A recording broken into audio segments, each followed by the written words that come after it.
안녕하세요. 부산부동산 스터디입니다. 4월 8일 1일 브리핑 해보도록 하겠습니다. 제가 방송을 하면서 약간 반어법을 쓸 때도 있고 아니면 정론으로 이야기할 때도 있는데요. 근데 해석은 저마다 다르더라고요. 네, 이번 제목 또한 약간 삐딱하게 달아봤습니다. 기준금리 2% 시대, 기준금리 2% 시대, 부산에 투자 안 하는 흑우 업체라고 끊임없이 언론에서 이야기를 하고 있습니다. 자, 기준금리 2% 시대, 이 이야기를 제가 왜 꺼내냐 하면 지금 여기 기준금리 살구세계 표를 따라가다 보면 2%대, 2%대의 기준금리일 때, 그때 당시 아니네요. 1.75%일 때, 1.75%일 때 신규 주담대 금리가 대략 3.5% 정도 수준. 지금 거의 뭐 기준금리 2%, 2% 그리고 지금 신규 주담대 3.75% 이런 것까지 나오죠. 지금 사실은 지금 기준금리 3.5% 시대예요. 3.5% 시대에 이런 3%의 뭐 신규 주담대 금리 이런 상품들이 나오면서 다 투자해라. 솔직히 투자하면 등신이다 지금. 근데 뭔가 시장이 뭔가 잘못 돌아가고 있죠. 기준금리가 아닙니다. 시중은행 주담대 3% 진입했다는 이런 뉴스들도 나오고요. 오늘 아침에 캡처한 내용인데 미국은 금리 인상을 계속할 것이라는 기조를 보이기도 합니다. 그래서 다시 패드워치에 들어가 보니까 베이비 스텝을 밟을 확률이 67%로 다시 살짝 높아지기도 했어요. 기준금리 3.5% 시대에 3.75%의 주담대, 신규 주담대, 그리고 뭐 전세자금 대출, 이게 말이나 되는 일입니까? 시장이 많이 왜곡되고 있다는 부분. 다시 누르면 다시 튀어오를 수밖에 없는 것이 시장의 모습이 아닌가 싶습니다. 특례보금자리론 오랜만에 발표되었어요. 39조 6천억 중에서 지금 25조 6천억, 65%가 소진되었습니다. 사람들은 점점 특례보금자리론을 받아서 집을 신규로 주택을 구입하는데 비율이 막 높아지고 있어요. 초반에는 대출 받는 사람 10명 중에서 3명 정도가 주택을 구입하는데 돈을 썼다 이렇게 보는데 지금은 4명, 그래서 지금 4.3명까지 올라와 있습니다. 좀 쓰면 이거 정말 특례보금자리론 받는 2명 중에 1명은 집을 사는데 쓰지 않을까 싶습니다. 아무튼 부산의 비율 여기 비례식으로 나타냈습니다. 비례식으로 나타내 봤을 때 3,050건 정도의 거래량은 지금 나타나고 있던 2월 달부터 나타나기 시작했던 거래량은 특례보금자리론과 연관이 되어 있는 물건이에요. 지금 거래량 2,000건 넘어섰다고 대단한 것처럼 언론에서 떠벌리고 있을지도 모르겠어요. 하지만 그것은 대단한 것이 아니더라. 지금 누르고 있는 특례보금자리론 외에 지금 신규 주담대 누르고 있는 부분들 있죠.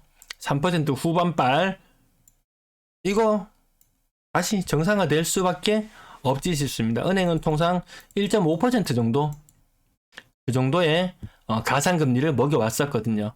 그럼 지금 3.5% 정도의 기준금리라면, 그래, 정부에서 당국에서 압박을 한다 쳐서 1.5% 아니더라도 1% 정도는 생겨야지 그게 보통 정상 은행이 돌아가는 모습이었거든요. 좀 이상하긴 하죠. 그래서 지금 나타나는 큰 거래량 크게 의미를 두지는 않고 있는 상태입니다. 물론 계속 특례보금자리론하고 계속 무한정 돈을 풀 수도 있겠죠. 늘어나는 물가 혼란 뭐 이런 거는 나중에 문제고, 일단 대마불사다 이렇게 갈지도 모르겠어요. 매도 물량 44,000건에 육박해 나가는 상태. 아직도 늘어나는 추세는 여전히 유효하고요. 전세 물량은 줄어드는 추세 계속 유효한 상태. 줄어드는 만큼 매도 물량으로 전세가 연초 대비 3,000건 줄어들었는데 매물은 연초 대비 대략 4,000건 정도, 아니네요. 거의 4,700~800건 아마 월세 물량 줄어들었는 부분까지 감안하면은 임대 빼서 매매할게 이런 느낌으로 받아들이면 될 것 같습니다. 그 숫자가 너무나 비슷해요.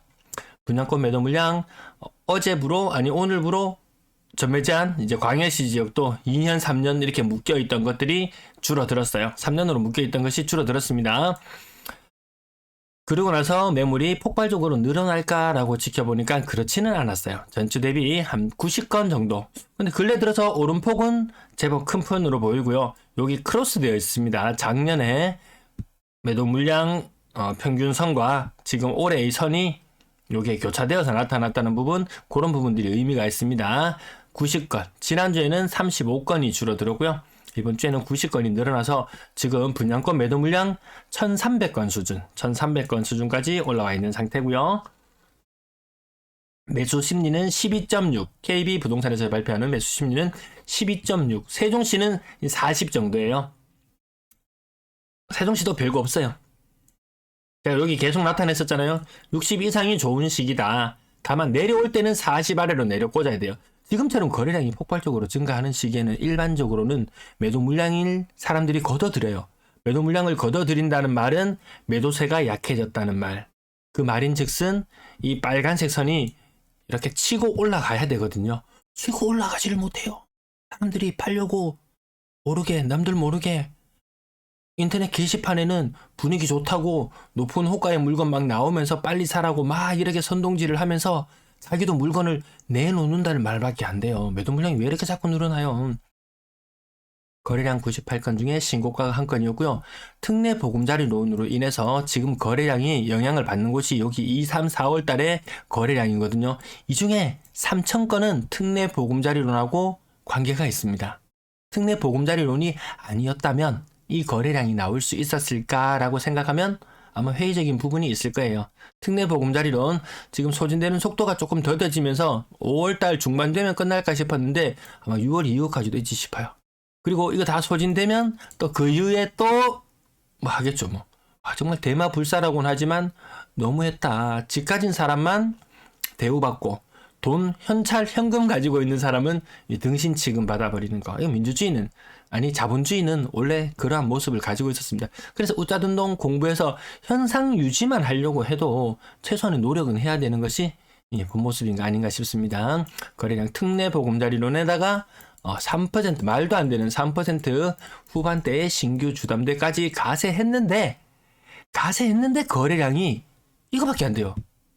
2100건 3월의 거래량은 2300~2400건. 요거 다시 한번 계산 살짝 두드려 보면 원래 한 1000건을 1000건 정도, 부산 1000건 정도 거래해서 지금 여기에 2월 달에 한 1000건 정도 영향을 미치고, 그리고 3월 달에 또 한 400건 정도 그 영향을 미치고, 아직 신고되지 않은 4월의 거래량 중에서도 분명히 영향 받은 것들이 분명히 나올 거예요. 신고가 뒤늦게 되는 부분들도 일부 있고 해서요. 그래서 이것 빼고 나면 사실상 그냥 1000건대 부산은 특례보금자리는 아니었다면 그냥 1000건대의 거래량이 그대로 나타날 수밖에 없었겠구나. 특별히 이 투기 수요가 달라진다든지 이런 모습들이 아니라는 거죠. 부동산 시장 아마 투자자들은 공감하실 거예요.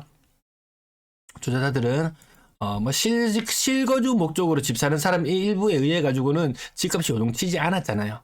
항상 막 2주택 갈아타기부터 시작해서 다주택 이 수요가 자극을 받고 이런 과정을 통해서 부동산 시장이 빵빵 뛰었었지, 지금은 그런 분위기 아닌 느낌 들지 않나요? 주간 거래량 545건, 다시 545건. 제가 여기 나타내놨습니다. 위에 숫자로 나타내놨습니다. 545건. 이번 달 주간 거래량은 545건 정도 나올 것이다. 4주로 구성되어 있기 때문에 대략 2200건. 요 정도. 제 윗부분에 주간 거래량이 어느 정도 나올 것이다 추정하는 부분 앞으로 좀 남겨두도록 하겠습니다. 작은 숫자 하나도 의미를 부여해 볼 필요는 있습니다. 빨간 네모가 3월의 거래량, 주황색 네모, 살구색 노란색 네모가 2월의 거래량. 빨간색 네모가 뛰어넘는 날수가 많아야 되는데 아직까지 그렇게 많지는 않죠. 3월의 거래량, 2월의 거래량보다 폭발적으로 늘어났다 이런 느낌은 아니에요. 물론 여기 뒤에 있는 3일, 거래일수가 3일 더 많았다는 부분 작용하긴 합니다.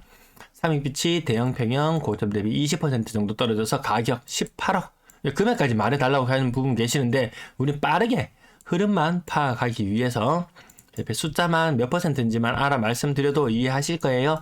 자, 대형 평형 거래 계속 많이 있다라는 부분은 20% 정도, 대우 마리나 3차 우동 30% 정도, 한 중간층 정도 나오나요? 전형적인 모습들 나타나고 있고요. 오래된 아파트 재건축 이슈 그렇게 각광받지는 못할 거예요. 센텀 1편한 채상 25%, 일강 신도시 비스타 동원 30%, 저층 요것도 대형 평형이었네요. 센텀 리슈빌 2단지 가격 30% 정도 하락해서 한 중간층 정도, 연샨더샵 요것도 30% 정도 하락해서 중간층 모습.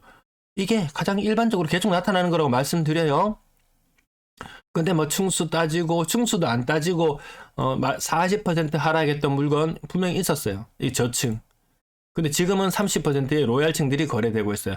와 반등했다. 와 반등했다. 이렇게 분위기를 잡아가려고 하지 않으셔도 지금 30%의 중간층 이상 거래가 전형적인 모습이라는 부분 여전히 기억해 두시면 되겠고요. 거래 신고 일자도 보면은 빨라요 다. 웬만하면 이게 언제부터 이 현상이 나타났냐 하면 부동산 거래량이 정말 1000건 수준으로 떨어졌을 때 정말 4000건 5000건 막 그렇게 월간 거래량으로 거래되던 시절에는 이게 거래 신고가 좀 늦어진 부분이 있었어요. 근데 요 근래에는 그런 현상들이 굉장히 많이 사라졌습니다. 동래 효성 해링턴 플레이스 30%의 고층, 완도보라 대형 평형 건너뛰고 포레나 동네 거의 40% 가까이 하락했네요. 롯데 낙천대 25% 정도의 중간층 정도, 센텀 협성 르네상스 타운 30% 정도 하락해서 5억의 고층. 웬만하면 5억대 부산 지역도 이제 대구는 웬만하면 구평 1000만원 살 수 있는 것이 많으니까 거기에 30%더 붙여줘서 부산 이미 제대로 된 평가 똑같이 대구랑 똑같이 평가받고 있습니다. 30% 정도 하락하는 모습. 35% 거제동 월드메리디아, 그리고 이 연식이 오래된 아파트들도 좀 살펴보실 필요가 있습니다. 별로 힘을 못 받는구나 이런 느낌들 받으실 거예요. 뭐 과거에 뭐 5층짜리 아파트 연식 오래되는 거 얘들은 평가받았죠. 근데 10층 20층 되는 거 좀 욕심일 수 있습니다. 물론 또 대마 불사라고 해가지고 용적률 올려주고 뭐 올려주고 다 할지도 모르겠어요. 그건 그냥 정말 그런 사람들한테 엄청난 나라에서 혜택을 주는 겁니다. 혹여라도 지금 어딘가요? 막 수도권 지역에 일기 신도시라든지 용적률을 얼마로 올려준다 했나요? 500%로 올려준다 했나요? 뭐 이런 뭐 말도 안 되는 일들이 일어나잖아요. 우리도 진짜 혹시라도 부산 지역에도 이런 말도 안 되는 일이 우리도 일어날 수밖에 없을 것이다 라고 예상되는 부분들 분명히 있을 수 있죠. 그러면 그것도 머리를 좀 굴려보면은 지금 별로 비록 제대로 된 평가를 못 받지만 왜 용적률이 뭐 220%라든지 이렇게 돼서 제대로 된 평가를 못 받지만 갑자기 이 가치가 두 배 떡상하는 그런 일들이 일어날 수도 있습니다. 왜? 대마불사니까. 대마불사니까. 그 용적률 그대로 놔두고는 자부담금 마치 삼익빛이 같은 평형대로 옮겨가는데도 7억을 내놔라 하니까 웬만한 지역들 진짜 한 5억씩은 내놔야지 헌집 줄게 새집다오가 가능한 그런 시나리오가 나오지 않겠습니까? 그래서 어쨌든 정부 정책이나 이런 것들은 최대한 알고 이용할 수 있는 부분은 이용하고 그거 뭐 나쁘다고 할 사람 아무도 없습니다. 정책 몰라서 모르는 게 오히려 좀 제약시 돼야 할 정도. 일단 정책이나 모든 부분들은 알아야 된다. 그리고 이때 나온 김에 6월 1일자로 이제 유예 기간이 끝납니다. 임대차 3법 이제 드디어 완성되는 순간이 옵니다. 임대차 3법 전월세 신고제 6월 1일 그 이전까지 거래되었던 내역이 있으면 신고를 하셔야 됩니다. 하지 않으시면은 과태료 처분 대상이 될 수 있습니다. 그래서 요거 한번 제도는 일단 알아두자라는 부분에서 말씀드렸고요. 다들 롯데캐슬 30% 고층, 사직상용례가 40% 고층. 요 계속 요 사직상용례가는 요 현상이 나타나고요. 사상구 남역 동운 로얄두크 30% 정도의 중층, 쌍용 스디단톰 대형 평형이라서 건너뛰고 사직상용례가 마찬가지로 40% 정도 하락하는 거래. 사실 여전히 많더라. 현대아파트 25%에 3억 8,600, 정갈신도시 계룡 리슈빌 요거는 3억 8천, 평당 1000만원 조금 넘어가는 그런 상태. 화명 2차 현대아파트 25%, 대형 평형 건너뛰고 나머지 소형 평형들도 조금 건너뛰고요. 국평 위주로 대충 보면 고천 센트럴 아파트 3억 3천 뭐 이런 식으로 대충 25%.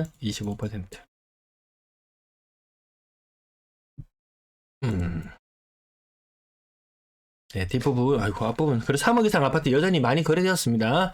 자동 롯데 아파트 40%. 이건 소형 평형이었고요. 30%는 흔한 일이더라라는 부분들 계속해서 일부 반등이 맞긴 하지만 드라마틱한 그런 반등은 아니더라라는 부분.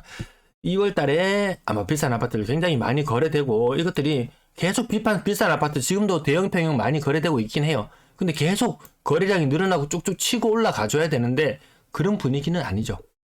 뭔가 힘은 조금 약해지는 느낌? 거래량은 조금 살아난 듯한데 전반적으로 힘이 많이 세다 이런 느낌은 들지 않는 그런 분위기. 영상 벌써 15분이 지났습니다. 뒷부분은 필요하신 분들 잠깐 보시고요. 분양권 5억 이상과 5억 이하 나눠서 한번 살펴보시면 되겠습니다. 레이 카운티 소형 평형은 4억 5천. 이게 얼마나 대단한 동네였길래 프리미엄이 이 말이 됩니까? 이게 프리미엄이. 이런 것들이 많이 있었죠. 그러면 나머지 그 주변 인근 아파트 가격들도 같이 다 오르고 좋은 게 좋은 거 다 이렇게 되었는데 너무 좋은 게 오히려 지금 역효과가 조금 나타나고 있습니다. 주간 기준으로 요거 표 나타내 봤는데요. 전세 거래 한창 많을 때는 1월달 한번 보죠. 1월달. 1월달이 아니고 2월달에 방송할 때 추가로 거래량 신고되던 것들이 주간 900단위까지 나오던 것이 지금 600 수준으로 떨어졌다. 전세 계약 피크는 좀 지나갔다라는 부분 말씀드리면서 뒷부분들 매번 보던 내용. 아이고야. 4월달 아직 거래가 많지 않지만 평균 전세 가격은 거의 2억대. 이러다가 진짜 부산의 평균 전세 가격이 1억 평균 1억대의 모습이 나오지 않을까 이런 생각이 들 정도.